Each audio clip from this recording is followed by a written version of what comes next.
अस्सलाम वालेकुम viewers, welcome back to my YouTube channel daily tips with Asma. ताबीन नाम का शुमार लड़कियों के नामों में होता है।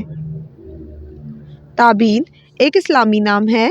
ताबीन नाम की इब्तदाई तारीख उर्दू ज़बान से निकलती है।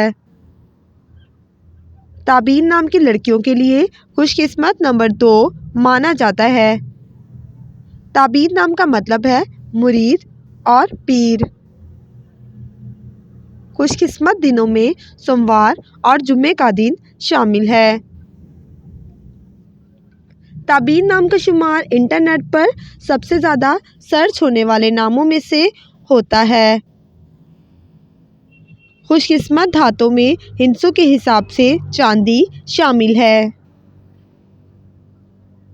ताबीन नाम के अफराद के लिए मुआफिक रंगों में गुलाबी और हल्का सब्ज़ रंग शामिल है।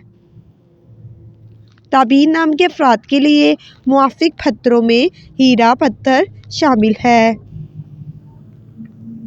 फ्रेंड्स, अगर आप अपने नाम का मतलब जानना चाहते हैं तो कमेंट बॉक्स में अपना नाम लिखें। इंशाल्लाह हम आपके नाम की वीडियो ज़रूर बनाएंगे। Thanks for watching. अल्लाह हाफिज़।